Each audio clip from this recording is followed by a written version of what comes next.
Still alive, huh? I've got grandkids now and life is sweet. Looking at my mom, Emery, my dad, Carter, let out a loud and crude laugh. After leaving us, Carter married his mistress.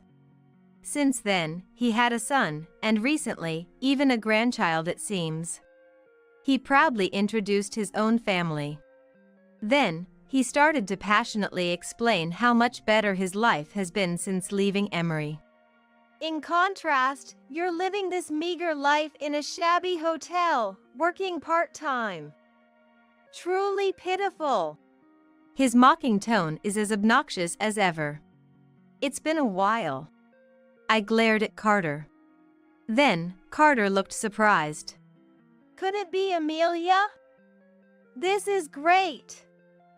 Both of you working together in this old hotel. Must have gotten into debt to pay for medical bills, huh? Tough life paying that back. Drunk, Carter rambled on with his wild assumptions. Just as I was about to retort, Emery, with a calm voice, stopped me. Amelia, no. He's a guest, after all. What are you talking about? Ignoring Carter's heckling, Emery firmly faced forward.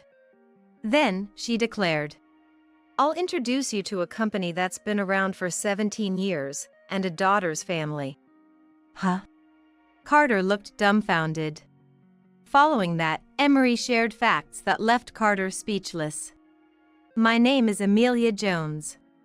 I just turned 20 the other day. While most of my peers are still students, I'm already working. I wake up at 5 a.m. every day, ready to head to work. I work at a hotel. Countryside Hotel is the name of the hotel where I work. Currently, it's our busy season, so like many others, Countryside Hotel is bustling. After taking over from the night shift, I quickly get started with the morning tasks. After a while, Emery came by. How's today? Busy, but I'm still okay. I answered with a smile. Actually, Emery works at the same place. Due to a severe illness in the past, Emery tries not to work long hours. Being able to work here together and help Emery has been the greatest joy for me. As noon approaches, more guests start to check in. I took my place at the reception. As I processed one family after another, a family of 3 came in. They seemed close-knit. Watching them, I felt a pang of sadness. Because I don't have a father. My parents divorced when I was very young. I barely remember my father, Carter. But from the stories told by Emery and my grandparents, I know what kind of person Carter was. He was a terrible person. What he did to our family is unforgivable. Back when I was young, I lived with Carter and Emery, who was frail. Since my birth, Emery had not been well and spent a lot of time in bed. I'm sorry, Amelia. I can't do much as your mother. I remember Emery saying this, tears in her eyes. As days went by, Emery's condition worsened. At the time, Emery's illness was considered incurable, and the prognosis was grim. By the time I was 3, Emery had been given a terminal diagnosis. It can't be helped. I know my own body best. Emery was a nurse before she got married. Having seen the fate of others with the same disease, it seemed she was prepared for the worst. As for Carter, he easily abandoned Emery. It turned out, Carter had a mistress. Emery rarely talked about this, but my grandparents filled in the details. Amidst caring for Emery, to relieve stress, he started going out at night. He found a woman he liked at a pub he frequented. Carter chose the other woman over Emery and left us. The divorce was quietly settled without my knowledge. And on the day Carter left our home, I clung to him, refusing to let go. Even as a child, I must have sensed something. But Carter forcefully pulled me away, shouting, Get out of the way! I burst into tears. Amelia, from today onwards, I'm not your father. You two live huddled together in this gloomy house," Carter said with a smirk. "How could you say such things to Amelia?" Emery protected me, holding me close. Then, Carter spat out with a demonic look. "I'm tired of taking care of you. I want to be free. Don't take it the wrong way. If you're going to hate something, hate your illness." And with that, Carter left the house without looking back. Emery held me tightly, not moving. We cried quietly. It was a terrible story. If it were now, I would have stood up to Carter. But back then, at 3 years old, there was nothing I could do. My mother and I were at a loss. Afterwards, we came to live with my maternal grandparents. Because it was difficult for Emery, often bedridden, and me, barely 3 years old, to live on our own. Thankfully, my grandparents took on the burden of caring for Emery and me. I could only be grateful for that. However, Emery's illness remained as severe as ever. The only chance of recovery lay in the latest treatment methods. However, they were expensive. My grandparents, living on their pension, didn't have that kind of money. If only there was some savings. Didn't you have any saved up? There are some family savings. But that money must be saved for Amelia's education. This conversation repeated many times. I somehow understood that Emery didn't want to spend money because of me. Finally, I couldn't hold back any longer. "Mom, I'm okay. Use it for your treatment.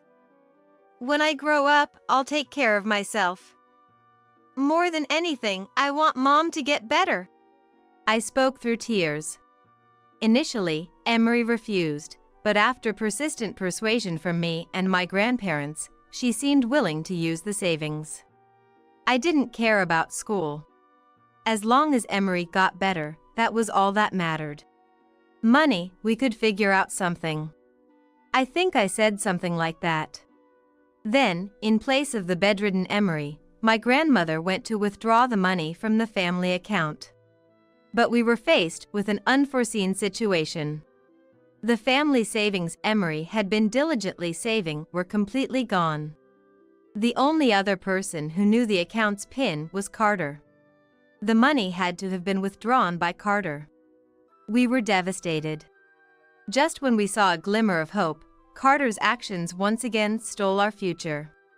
Even if we wanted to get the money back, Carter had disappeared with his mistress, and we didn't know how to contact him. A police report was filed, but his whereabouts remained unknown. What were we supposed to do? That was when everyone was in despair. Emery received a call from a man. The man, named Jack, claimed to be an acquaintance of Emery's. He had been involved in a major accident in the past and was hospitalized where Emery worked as a nurse. The accident had been severe, leaving Jack with significant aftereffects. At one point, he had given up hope and became deeply depressed. Thanks to Emery's encouragement, he managed to recover.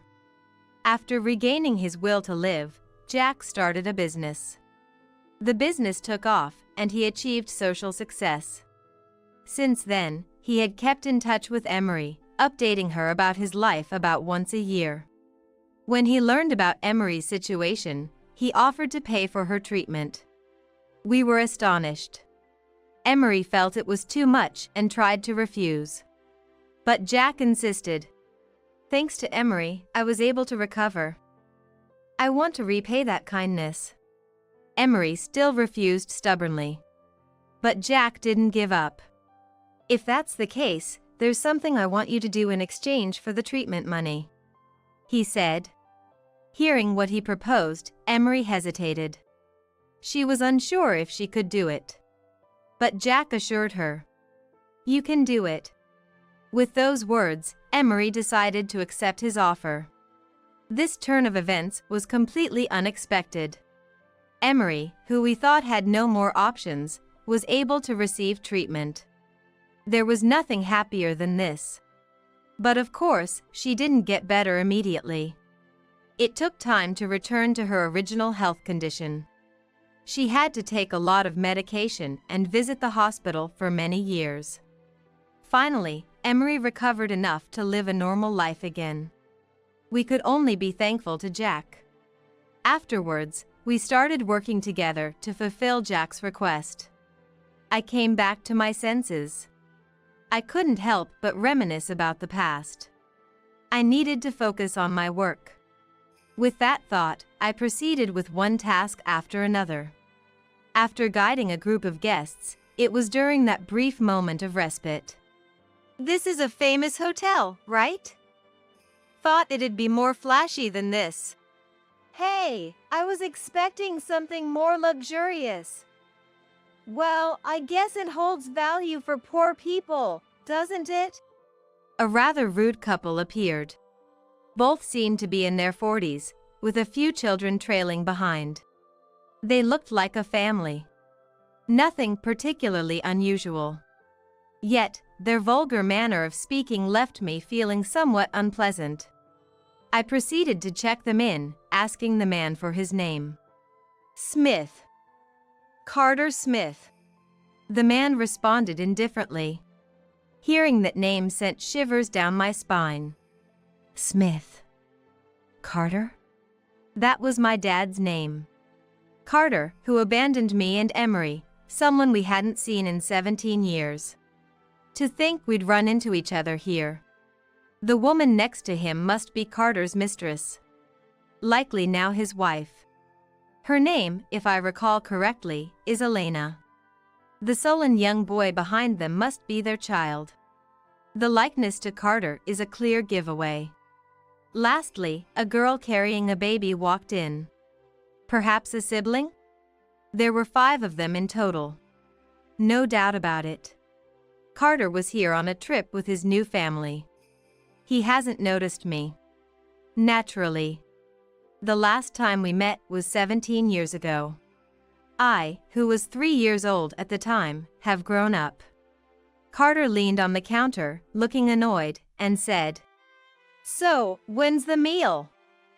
I want to eat now. Unfortunately, meals are scheduled for 0 p.m. and will be delivered to your room. What a drag. Can't you make an exception? Other luxury hotels accommodate their guests. I'm sorry, but with the group bookings today, we can't make it any earlier. As I refused, Elena chimed in. Such a stingy hotel. Fine, whatever. I'll just leave a bad review online. It's your loss for disregarding your guests, you know. With that, Elena laughed loudly. I maintained a smile, feeling utterly fed up on the inside. Such vulgar people. They haven't changed a bit from before. True to form for a man who could easily abandon his sick wife and young daughter. I handed them their room keys and sighed quietly. Later, while working on the computer in the office, Emery came by. I debated whether to tell her about Carter's arrival. But there was no use hiding it, so I decided to share. Mom, actually. Dad came earlier. With his new family. Emery's eyes widened in shock. I briefly recounted what had happened. So, he's still the same, then. I'm going to greet Dad's room, but I'll go alone. You don't have to, Mom. You wouldn't want to see him, right? After a moment of thought, Emery firmly said, No, I'll go too. But... It's okay. I'll be fine. Emery seemed resolved. As if she had a plan. Together, Emery and I went to greet Carter and his family in their room. Excuse us. As we opened the door, Carter and his company were already drinking beer, evidently drunk. We're waiting! Bring the food already! The heckling started immediately. Emery gestured for me to stay calm and with a smile, said, Welcome to Countryside Hotel. my name is Jones. It's good to see such a happy family. Huh? You are? Carter, who had been engrossed in his drink, finally noticed after hearing Emery's voice. Surprise spread across his face. But then, he burst out laughing. Still alive, huh?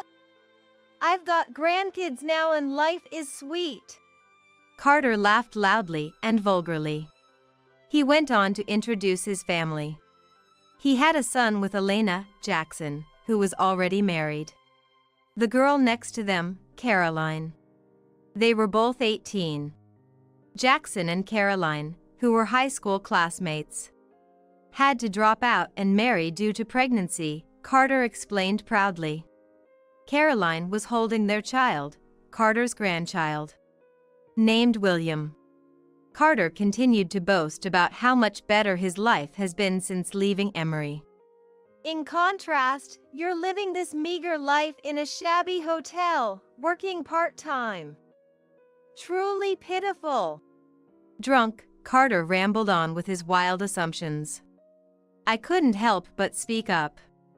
It's been a while.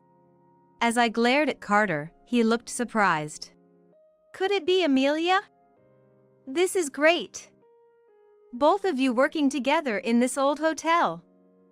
Must have gotten into debt for medical bills, huh? Tough life paying that back. Carter laughed loudly. Elena joined the conversation. Oh, if it isn't Carter's ex-wife and the charmless daughter. And she laughed along with Carter. Poor things, being so poor. Well, we have enough money to travel around like this. Poor people can't afford to travel, right? She sneered with a mocking laugh.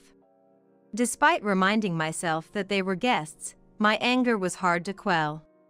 Just as I was about to retort, Amelia, no. They are guests, after all. Emory calmly held me back. What are you talking about? Ignoring Carter's jeers, Emory stood firm and declared, I'll introduce you to a company that's been around for 17 years and a daughter's family. Huh? This hotel is managed by me. It has an annual turnover of $1 billion. We've reached this point thanks to our guests and my daughter's family's help. What? Yes, Emory had started this hotel. She is the entrepreneur and the hotel manager. By the way, I'm also an executive here. The person who provided Emory's medical treatment, Jack, owned this real estate. It was this very land. He had a sentimental attachment to it and didn't want to let it go. However, he felt it was a waste to just leave it unused. So, Jack made a request to Emory, who was hesitant. Once you're well, use this land in any way you see fit. To take the treatment money. And so, after receiving treatment and fully recovering, Emory decided to start managing a hotel. Of course, it was a series of hardships at first. We started with a small motel and struggled immensely with its management. After much hard work, we managed to grow it into a respectable-sized hotel. The hotel gained a good reputation and became popular locally, often featured in media. During the busy season, many people visit from far and wide.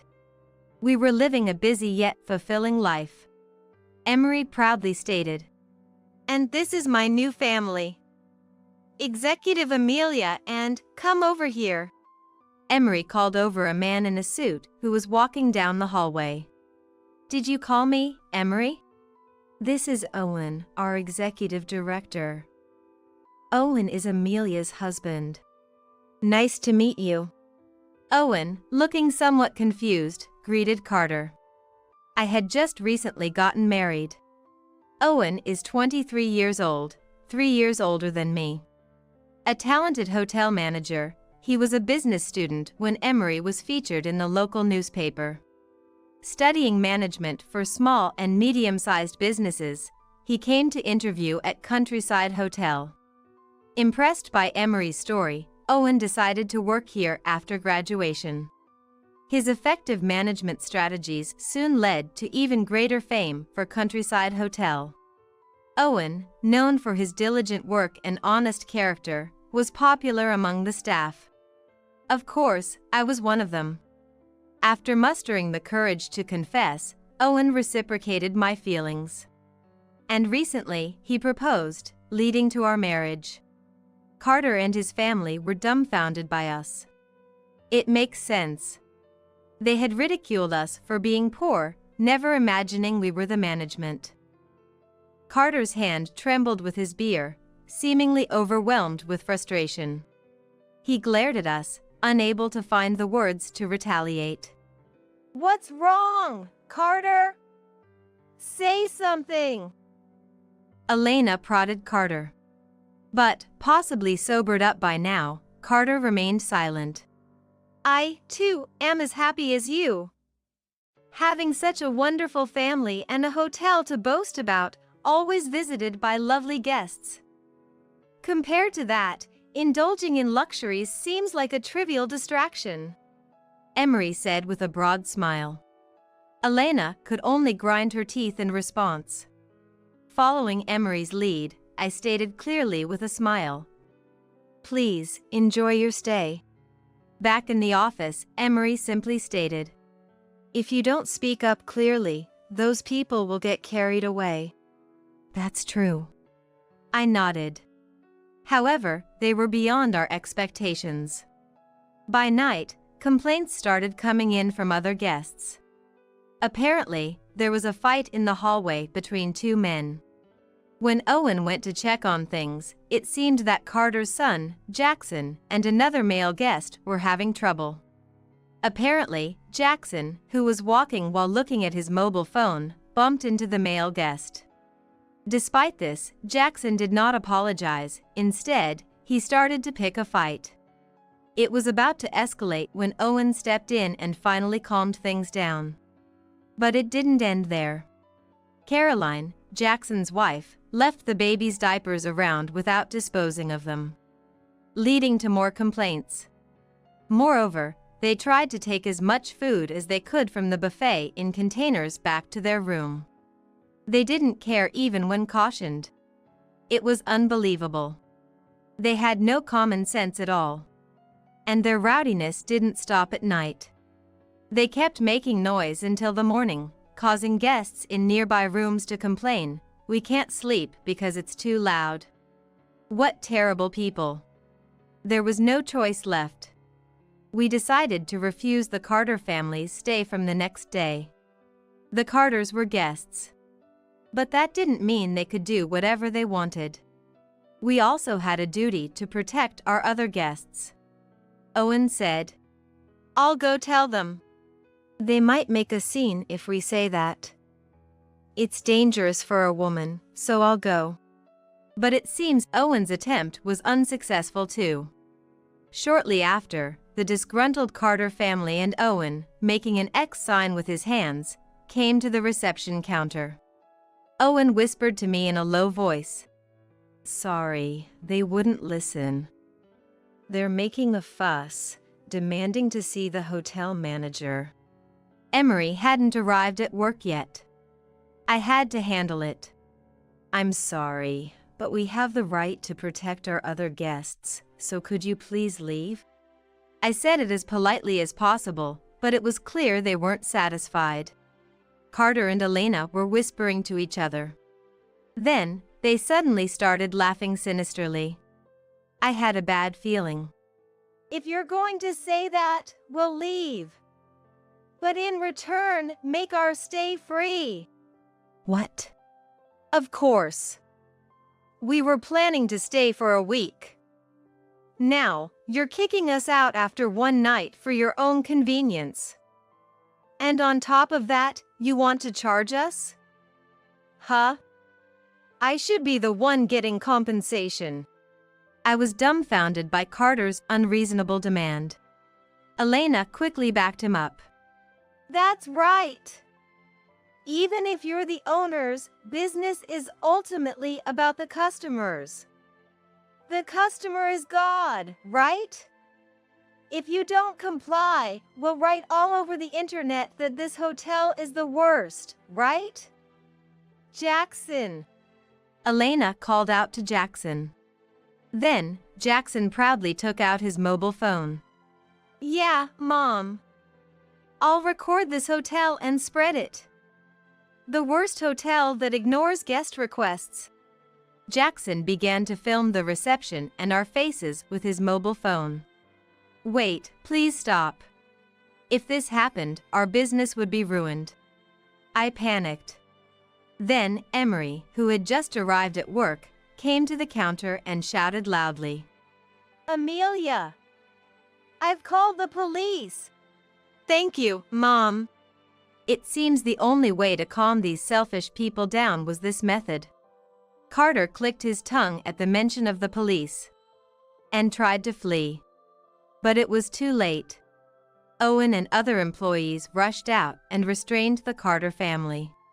What are you doing? Let go! I coldly looked down at Carter, who was being pinned to the floor and screaming. The worst kind of person. I never thought you could be so pathetic. A true fool. He was no longer a dad or a guest to me. I was speaking my mind. What did you say, Amelia? To your parent. Parent? I've never once thought of you as a parent. My cries were met by Carter's yelling. Eventually, the police arrived. The Carter family was being taken away. As they were leaving, Emery, who had been calm until now, shouted, I am the hotel manager of this hotel.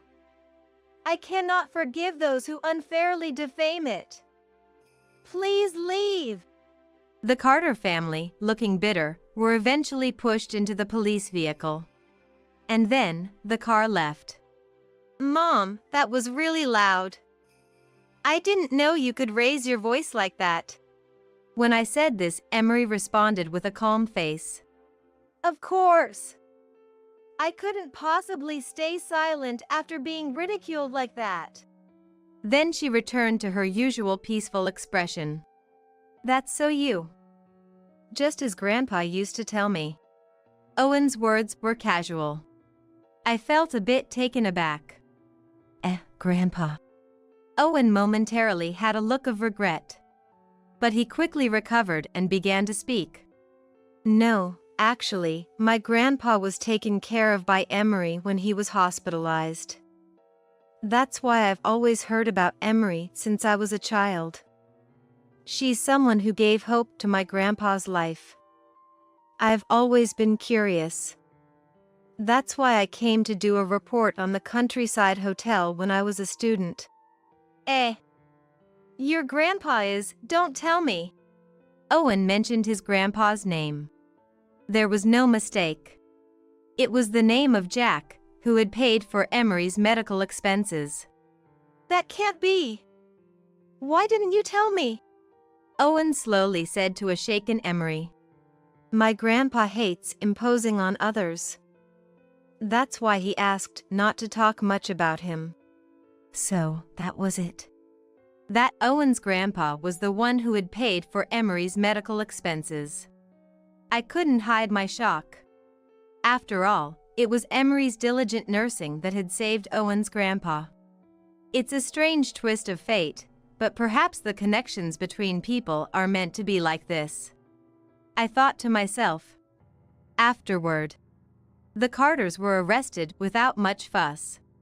They had been trying to get discounts on their stays by making similar false complaints at other hotels. Because of this, they had been marked by the police as persons of interest. Moreover, there were other charges against them. Carter had embezzled company money and fled. The Carter family had a habit of overspending. They loved to adorn themselves with brand-name goods and indulge in luxury. Tracing it back, it seems it was the influence of Elena, who was a mistress.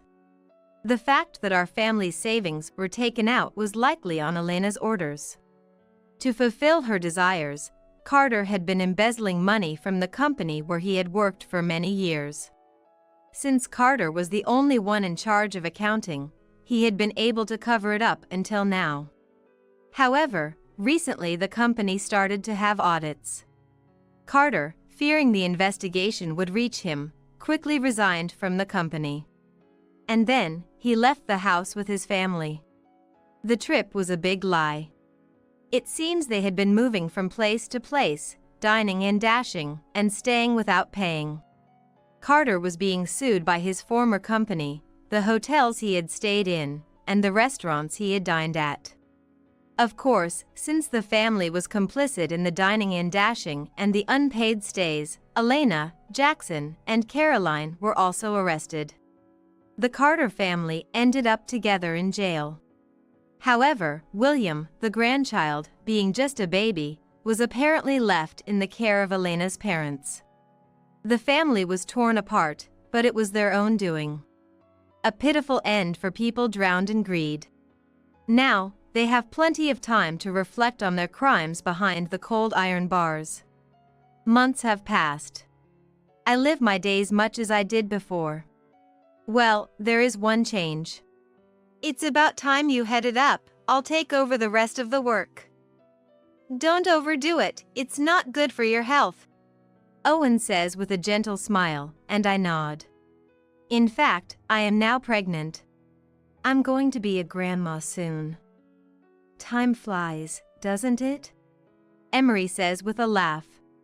Next year at this time, I will be a mother. I can't quite feel it yet, but there's one thing I'm determined about. I absolutely do not want to put my child through the difficult childhood I experienced. I never want to make them feel that way. I used to envy families that were close. Being spoiled by a kind father, or sometimes being a bit selfish. I longed for such things. But in reality, there was no father like that. Then, it's better to refuse from the start. Meeting Carter again showed me that people don't change that easily. Connections with people are indeed important, but there are also ties that are better off cut. Carter has completely disappeared from my life. Now, even when I see happy families, my heart no longer aches. Because I have my family now. Emery and Owen, and the new baby that's coming. I will cherish them and live my life. In our precious home, this countryside hotel.